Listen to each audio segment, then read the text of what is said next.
নমস্কার, 5টার 5 স্পেশালে নিয়ে আমি অতনু রয়েছি আপনার সঙ্গে। দুদিন শুটিং বন্ধ, লাইট সাউন্ড ক্যামেরা অ্যাকশন এই শব্দগুলো আর শোনা যাচ্ছে না। টেকনিশিয়ানরা তারাও একদিকে তাদের অবস্থানে অনড়, পরিচালকরা তাদের অবস্থানে অনড়। জট কাটবে কি করে? মুখ্যমন্ত্রী মমতা বন্দ্যোপাধ্যায় বার্তা দিলেন, অবিলম্বে জট কাটাতে হবে, সমস্যা সমাধানে আলোচনায় বসতে হবে, কর্মবিরতি নয়, কর্মসংস্থান চাই, যে করেই হোক শুটিং চালু করতে হবে যত দ্রুত সম্ভব। নবান্ন থেকে আমার প্রতিনিধি সোমরাজ রয়েছেন। সোমরাজ, কি বার্তা দিলেন মুখ্যমন্ত্রী মমতা বন্দ্যোপাধ্যায়?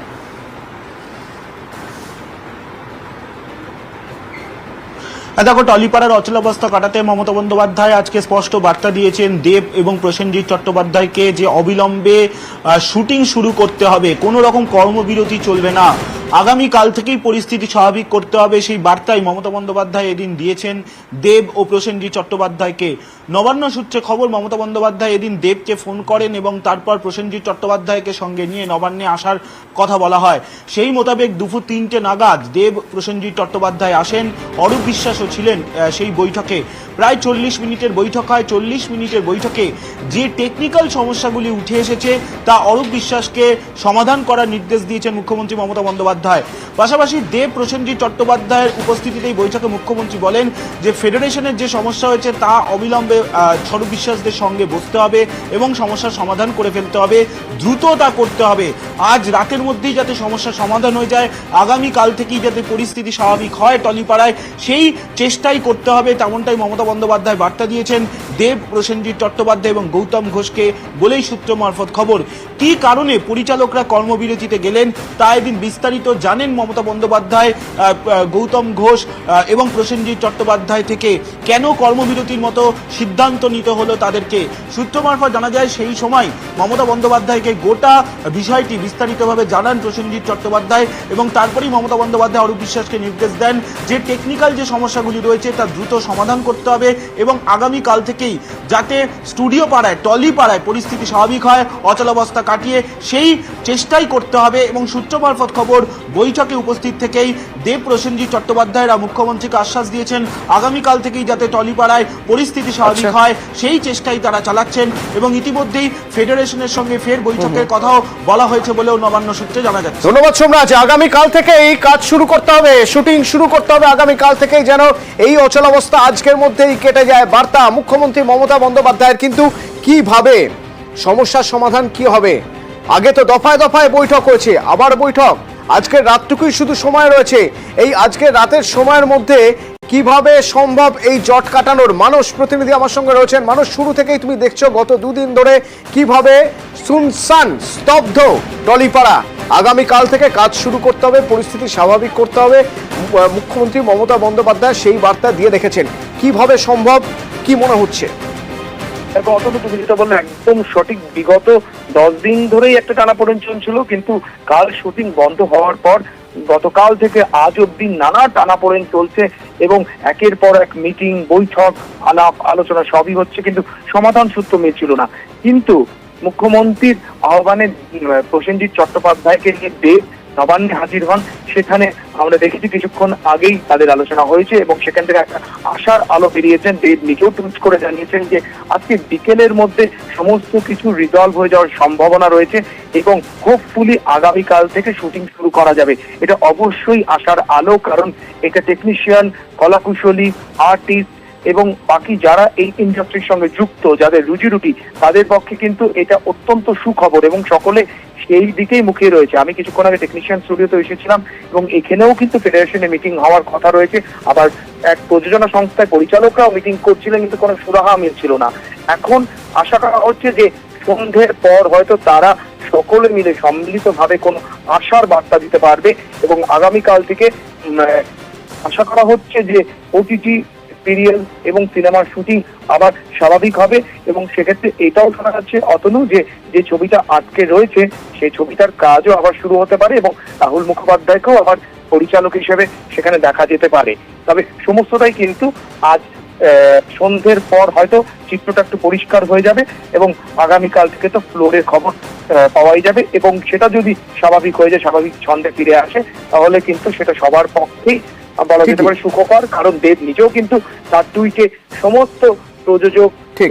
কলাকুশলী এবং অভিনেতা অভিনেত্রী সবাইকে ধন্যবাদ জানিয়েছে এবং একসাথে চলার একটা ডাক দিয়েছে। আগামীকাল কোন বিজ্ঞানে কিভাবে কোন হিসেবে আজ আলোচনা, কোন পথে এগোয়, কোন ভাবে কি কোন শর্তে বা কিভাবে এই সমস্যার সমাধান হয়, যাতে মুখ্যমন্ত্রীর বার্তা অনুযায়ী আগামীকাল থেকেই টলিপাড়ার পরিস্থিতি স্বাভাবিক হয়।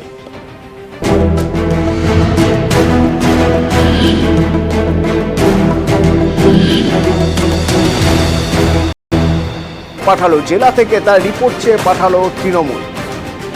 আমার সঙ্গে আবির রয়েছেন প্রতিনিধি, সরাসরি আবিরের সঙ্গে একবার কথা বলবো। আবির, জনপ্রতিনিধিদের রিপোর্টের কথা আগেই বলেছিলেন যে অভিষেক বন্দ্যোপাধ্যায় বলেছিলেন, তৃণমূলের সর্বভারতীয় সাধারণ সম্পাদক, যে প্রত্যেকের কাজ আন্ডার স্ক্যানার, প্রত্যেকের কে কি কাজ করছেন সবই দেখা হচ্ছে, সবই দেখা হবেও। তো এই রিপোর্ট চেয়ে পাঠানো কি এখন থেকেই, যাতে একটা মানে পুরো ক্লিন একটা পরিষ্কার ইমেজ একটা তৈরি করা যায় 2026-এর কথা মাথায় রেখে, যারা কাজ করছেন না তাদের সরিয়ে, যারা কাজ করছেন তাদের ফ্রন্ট মানে সামনের সারিতে নিয়ে আসার, সেই কাজের প্রক্রিয়ায় কি এই রিপোর্ট চাওয়া?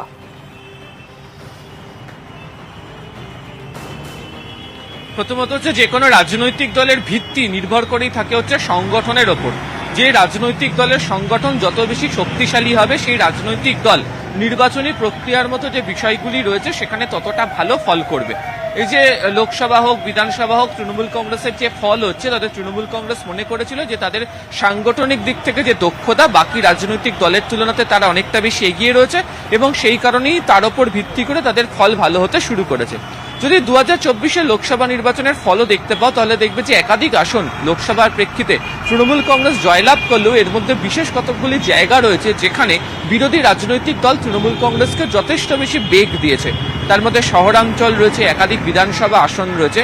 2026-এর বিধানসভা নির্বাচনের আগে সেই জায়গাতে কোনো ফাঁক ফোকর রাখতে রাজি নয় তৃণমূল কংগ্রেস।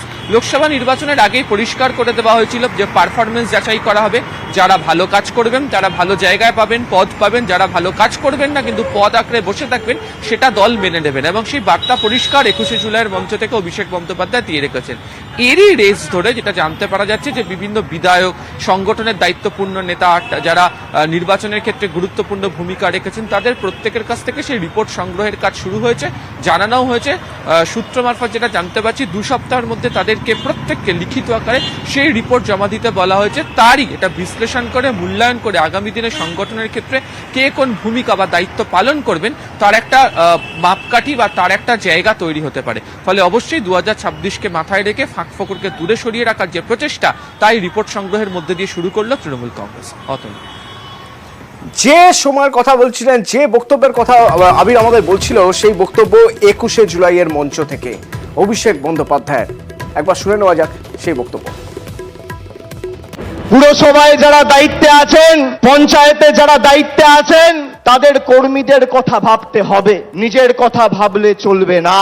পুরসভার নির্বাচনে আমি পুরসভার কাউন্সিলরের টিকিট পাবো, আমার ওয়ার্ড থেকে আমি জিতবো, আর লোকসভা বিধানসভায় দল প্রত্যাশিত আর আশানুরূপ ফল করবে না, আপনার বিরুদ্ধে দল ব্যবস্থা নেবে, যত বড় নেতার ছত্রছায়ায় আপনি থাকুন।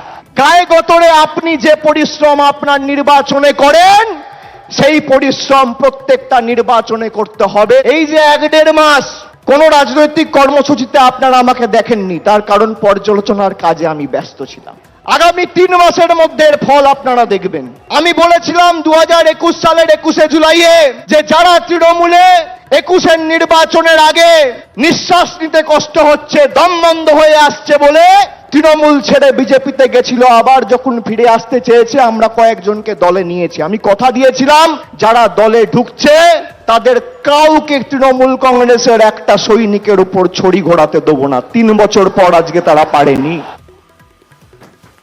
একটা ভিডিও ভাইরাল হয়েছে, সেই ভিজুয়াল আমরা সেই ভিজুয়াল পুরোটা দেখাতে পারছি না, সিঙ্গুরের ছবি, সেজন্য আমরা কিছুটা ব্লার করে দিয়েছি, কিন্তু যে অডিও এই ভিজুয়ালের সঙ্গে সেই অডিওটা আপনাদের শোনাবো। এবং চট করে একটু জানিয়ে রাখি, রাস্তা তৈরিতে বাধা দেওয়ার জন্য বাবার মেয়েকে বেধড়ক মারধরের অভিযোগ উঠছে।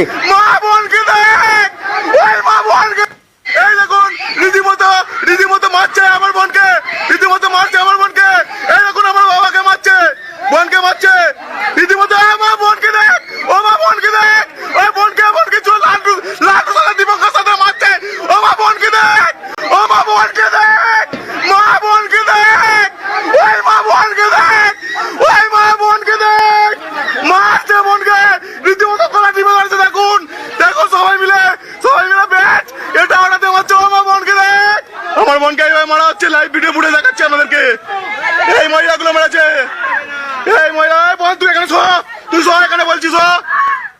রাস্তা তৈরিতে বাধা দেওয়ায় মারধরের অভিযোগ, বাবা মেয়েকে বেধড়ক মারধর করা হয়েছে বলে অভিযোগ উঠছে। দুই তৃণমূল নেতা তাদের মদতে এই মারধর করা হয়েছে, বাঁশ দিয়ে বেধড়ক মারধর। হাসপাতালে ভর্তি, বেসরকারি হাসপাতালে ভর্তি আহতরা।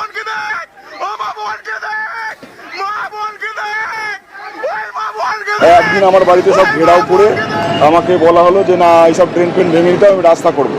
তো সেখানে সবাই বাড়িতে ঘেরাও করে আমাদেরকে না বেরোতে দেওয়ার জন্য আমরা থানায় ফোন করেছিলাম। সবাই মিলে বসে একটা ডিসিশন হবে, তার মাঝখানে থানা থেকে লোক এলো, তারপরের দিনই এসে আমাদেরকে মারধর করে, বাড়ি ঘেরাও করে। আমার বাবা আর বোন ভর্তি আছে, মায়েরও চোট লেগেছে। এখানে মাপ হচ্ছিল, ওরা মাপটা মানছে না। এবার আমি কালকে হওয়াকালীন নিচে আমি ওটা ফ্ল্যাটটা পোতা ছিল, ওটা আমি বারণ করার সময় ও আর ওর ছেলে আমাকে মারে, গলা ধরেছে, আমার হাত ছিঁড়ে নিয়েছে, আমাকে যেমন ইচ্ছে মেরেছে ওরা 2-4 জনে মিলে। 4 ফুট বাই বোধহয় 50 ফুটের ওপর জায়গা এরা বেশি দখল করে আছে। পিছনের লোক বেরোতে পারে, সেই জন্যই রাস্তা করার জন্য এটা করা হয়েছে। কালকে আমাদের সদস্যকে, ও যখন এখানকার স্থানীয় সদস্য অমিতাভ, ও মাপ জবের সময় ছিল, সেই সময় ওকে লোকজন কম ছিল, সেরকমভাবে ওই দিলীপ সাঁতার ছেলে ওদের পুরো ফ্যামিলি মারধর করেছে, গলা টিপে মেরে ফেলার চেষ্টা করেছে, গলায় একটা হাড় ছিল সেটাও ছিঁড়িয়ে নিয়েছে এবং আমাকেও পিছন থেকে টেনে তলায় ফেলে দিয়েছে এবং আমার কনুইটাতে চোট লেগেছে। তার বঁটি নিয়ে কেটে ফেলতে যাচ্ছিলো যারা কাজ করতে এসছে তাদেরকেও, এবং এখানে 2-1 জনকে বঁটি লেগেছে, কেটে গেছে। আজ সকাল থেকে আমরা আপনাদের দেখাচ্ছি আনন্দপুরে একটি বারের সামনে দুষ্কৃতী তাণ্ডবের সেই ছবি, যেখানে দেখা যাচ্ছে রীতিমতো ভাঙচুর করা হচ্ছে, একের পর এক গাড়ি ভাঙচুর হচ্ছে এবং দেখা যাচ্ছে যে শুধু গাড়ি নয়, শুধুমাত্র গাড়ি নয়, দেখুন অবস্থা দেখুন, মুখে কারা কাপড় বেঁধে ভাঙচুর করছে। এই ঘটনায় এখনো পর্যন্ত 2 জন গ্রেপ্তার, চিহ্নিত করা গিয়েছে তাদের। যদিও ক্লোজ সার্কিট ক্যামেরার ফুটেজ তারা ভেঙে দিয়েছিল, কিন্তু চিহ্নিত করা সম্ভব হয়েছে। এই 2 জন কারা? অর্পিতা প্রতিনিধি আমার সঙ্গে রয়েছেন। অর্পিতা, আনন্দপুরের এই ঘটনায় যে 2 জনকে গ্রেপ্তার করা হয়েছে তারা কারা? ইতিমধ্যেই এই ঘটনায় 2 জনকে গ্রেপ্তার করা হয়েছে। ধৃতদের নাম দিগঙ্কর দাস এবং মহেন্দ্র প্রসাদ গুপ্তা। দুজনেই আনন্দপুরের বাসিন্দা, রবীন্দ্রনাথ কলোনি পোড়াবস্তি এলাকার বাসিন্দা, এবং এই 2 জনকে মূলত কিন্তু সিসি ক্যামেরার ফুটেজ থেকেই তাদেরকে গ্রেপ্তার করা হয়েছে। গতকাল রাতে 11:30 নাগাদ ঘটনাটি ঘটে বাইপাসের ধারে যে পানশালা, সেখানে এই আচমকাই 10 থেকে 12 জন সেখানে দুষ্কৃতী এসে তাণ্ডব চালায়। কার্যত কিন্তু সেখানে পরপর 4 থেকে 6টি গাড়ি ভাঙচুর করা হয়। শুধুমাত্র তাই নয়, পানশালার যারা স্টাফ বা যারা কর্মী তাদেরকেও কিন্তু মারধর করা হয় বলে অভিযোগ। সেই অভিযোগের পরিপ্রেক্ষিতেই এই 2 জনকে গ্রেপ্তার করা হয়েছে এবং আনন্দপুর এলাকা থেকেই পুলিশ কিন্তু গ্রেপ্তার করেছে ধৃতদেরকে নিজেদের হেফাজতে নিয়ে পুলিশ জানার চেষ্টা করবে এই ঘটনায় আজ যারা জড়িত তাদের সন্ধানে তল্লাশি করবে আনন্দপুর থানার পুলিশ। अचानक आवाज हलो फाटारे, मतलब जेरम बम फाटाफाटी করে। হ্যাঁ 4-5 দিন ধরে মার খেয়েছে, 11টা ক্লোজ করে, তারপরে আমরা বন্ধ করে আমাদের এমডি আছেন, ওনার যে ছেলে আছে ওনার গাড়ি, 2 জনের গাড়ি অনেক যায়। ট্যাক্সি চুরি রুখতে গিয়ে এই দেখুন একটা ক্লোজ সার্কিট ক্যামেরার ফুটেজ, এটা জাকারিয়া স্ট্রিটে ট্যাক্সি চুরি রুখতে গিয়েছিলেন ট্যাক্সি চালক, কিন্তু রুখতে গিয়ে তার মৃত্যু হলো। তার উপর দিয়ে এই ট্যাক্সি চালিয়ে দিয়ে তাকে একেবারে ল্যাম্পপোস্টে পিষে দেওয়া হলো।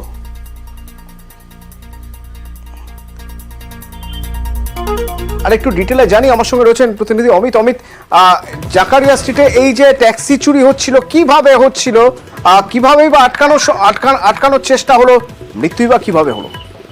দেখো, প্রতিদিনই সকালবেলা জাকারিয়া স্ট্রিটে বিভিন্ন ট্যাক্সি চালক তারা গাড়ি এখানে রেখে গাড়ি পরিষ্কার বা গাড়ি ধোয়ার কাজ করে থাকে। সেক্ষেত্রে মোহাম্মদ ফিরোজ বলে যে ট্যাক্সি চালকের মৃত্যু হয়েছে, তার ট্যাক্সি চুরি রুখতে গিয়ে সেই জায়গায় আজকে সকালেও তিনি ট্যাক্সি ধুচ্ছিলেন বা ট্যাক্সি পরিষ্কার করছিলেন 19 নম্বর জাকারিয়া স্ট্রিটের সামনে দাঁড়িয়ে। হঠাৎই তিনি লক্ষ্য করেন, অর্থাৎ ঠিক রাস্তার উল্টো দিকে 19 নম্বর জাকারিয়া স্ট্রিটের সামনে তার ট্যাক্সি রাখা ছিল এবং উল্টো দিকে জলের যে কল রয়েছে, কল থেকে তিনি কলটি নিয়ে জল আনছিলেন। সেই সময় লক্ষ্য করেন যে তার ট্যাক্সি নিয়ে এক যুবক পালিয়ে যাচ্ছেন।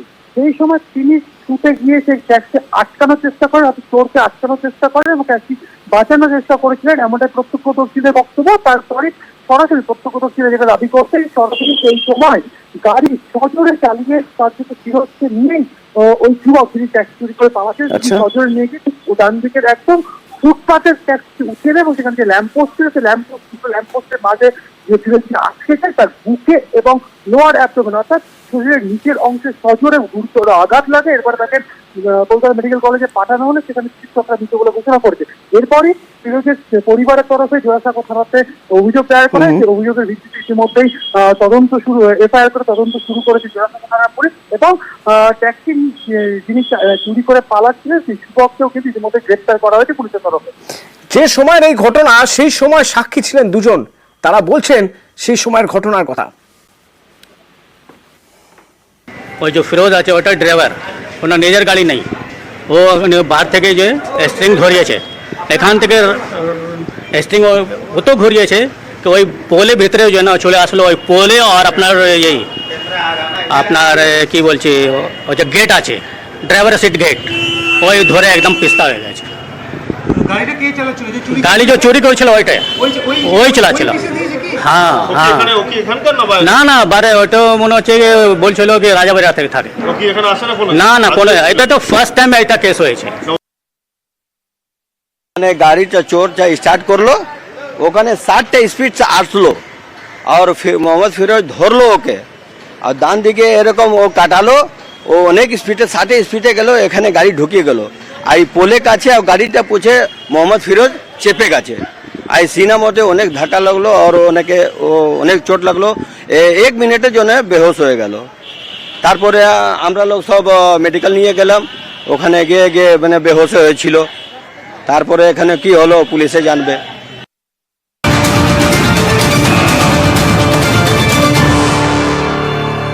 জেলে রয়েছে শেখ শাহজাহান, সুনাগরিকের মতো আয়কর দিতে চান, কিন্তু চাইলেই তো পারবেন না, তার জন্য ব্যাংক স্টেটমেন্ট লাগবে। তো সে ব্যাংক স্টেটমেন্ট পাবে কি করে? তার তো অ্যাকাউন্ট ফ্রিজ করে রেখেছে, রাখা রয়েছে। সুতরাং ব্যাংক স্টেটমেন্ট হাতে পাচ্ছেন না, আর তার আয়কর দেওয়াও হচ্ছে না। অমিত রয়েছেন আমার সঙ্গে। অমিত, তাহলে উপায়? দেখো, সংশোধনাগারে বসেই শেখ শাহজাহান তিনি তার আয়কর রিটার্ন বা আয়কর জমা করতে চাইছেন। সেই জায়গা থেকে আজকে ইডি স্পেশাল কোর্টে তার আইনজীবী আবেদন করেন আদালতের কাছে যে শেখ শাহজাহান তার আয়কর রিটার্ন জমা করতে চান 24 বছরের। এই জায়গা থেকে তার প্রয়োজন হচ্ছে ব্যাংক স্টেটমেন্ট, কিন্তু তিনি ব্যাংক স্টেটমেন্ট হাতে না পাওয়ায় তাই আদালতে দ্বারস্থ হয়েছেন। এই জায়গা থেকে আদালতের পর্যবেক্ষণ যে ব্যাংক স্টেটমেন্ট দেওয়ার ক্ষেত্রে বা এই ব্যাংক স্টেটমেন্ট হাতে পাওয়ার ক্ষেত্রে আদালত কোনো রকম নির্দেশ জারি করতে পারবে না, কারণ তাদের আদালতের এখতিয়ারভুক্ত নয় বিষয়টি। ব্যাংক স্টেটমেন্ট যদি পেতে হয় তাহলে ইডির কাছে বা ইডির কাছে তদবির করতে হবে, ইডির কাছে শাহজাহানকে আবেদন করতে হবে। তার সঙ্গে জানিয়ে রাখবো যে শাহজাহান গ্রেপ্তার হওয়ার পরে ইডির তরফে বেশ কিছু তার যে ব্যাংক অ্যাকাউন্টগুলো রয়েছে সেগুলো ফ্রিজ করে নেওয়া হয়, যেমন ফ্রিজ করার কারণে ব্যাংক স্টেটমেন্ট হাতে পাচ্ছেন না শেখ শাহজাহান। এই কারণে তিনি আয়কর রিটার্ন জমা করতে পারছেন না। আয়কর সেই জায়গা থেকে কোর্টের যে কোর্টের যে পর্যবেক্ষণ এখন দেখার শেখ শাহজাহান তার আয়কর রিটার্ন জমা দেওয়ার ক্ষেত্রে ইডির কাছে কোনো আবেদন করতে গেলে, কারণ আদালতের তরফে স্পষ্ট করে দেওয়া হয়েছে যে আয়কর রিটার্ন যদি করার থাকে তার তত যদি ব্যাংক স্টেটমেন্ট দিতে হয় তাহলে ইডির কাছে আবেদন করতে হবে। আচ্ছা,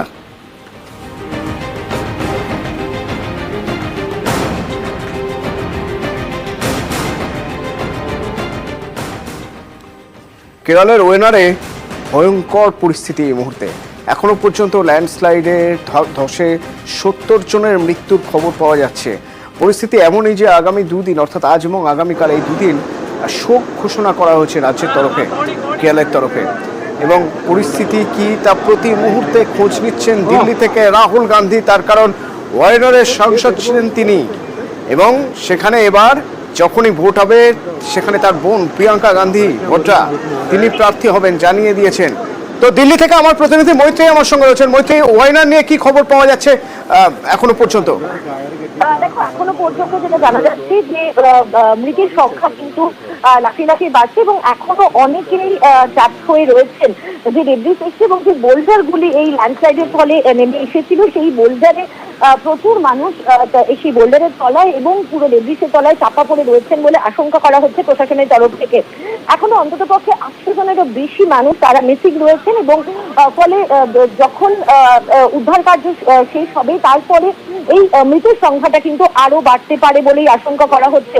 ইতিমধ্যে আর্মির তরফ থেকে কন্ট্রোল সেন্টার কালিকাতে এস্টাবলিশ করা হয়েছে, সেখান থেকে আর্মি নামানো হয়েছে এবং নেভির একটি 50 জনের টিম তারাও নেমেছেন ঘটনাস্থলে উদ্ধার কার্য করার জন্য। কিন্তু যেখানে মূল সমস্যাটা হচ্ছে যে এখনো আবহাওয়া এবং পরিবেশ সেখানকার খুব বেশি উন্নত হয়নি, যার ফলে উদ্ধার কার্য কিছুটা হলেও বিঘ্নিত হচ্ছে। ইতিমধ্যেই প্রধানমন্ত্রী নরেন্দ্র মোদীর তরফ থেকে ঘোষণা করা হয়েছে 2 লক্ষ টাকা করে ক্ষতিপূরণের, যারা মৃত হয়েছেন তাদের পরিবারের জন্য। অমিত শাহ তরফ থেকে দিল্লি থেকে খোঁজ নেওয়া হয়েছে এবং সমস্ত রকমের কেন্দ্রের তরফ থেকে অ্যাসিস্ট্যান্স দেওয়ার আশ্বাস দেওয়া হয়েছে কেরালা সরকারকে। তুমি যেমনটা বললে যে কেরালার সরকার আগামী 2 দিন রাজ্যের তরফ থেকে শোক জ্ঞাপনের জন্য 2 দিন স্টেট মোর্নিং এর কথা ঘোষণা করেছেন। রাহুল গান্ধী তিনিও ওয়েনারের পথে তিনি এগোচ্ছেন এবং তিনি ওয়েনার যাচ্ছেন। সার্বিকভাবে ওয়েনারের পরিস্থিতি এখনো কিন্তু যথেষ্টই চিন্তায় রয়েছে, তার কারণ প্রচুর মানুষ এখনো পর্যন্ত মিসিং রয়েছেন। এখনো যে পরিমাণ বৃষ্টি হচ্ছে সেই বৃষ্টিতে উদ্ধার কাজে যথেষ্ট বেগ পেতে হচ্ছে।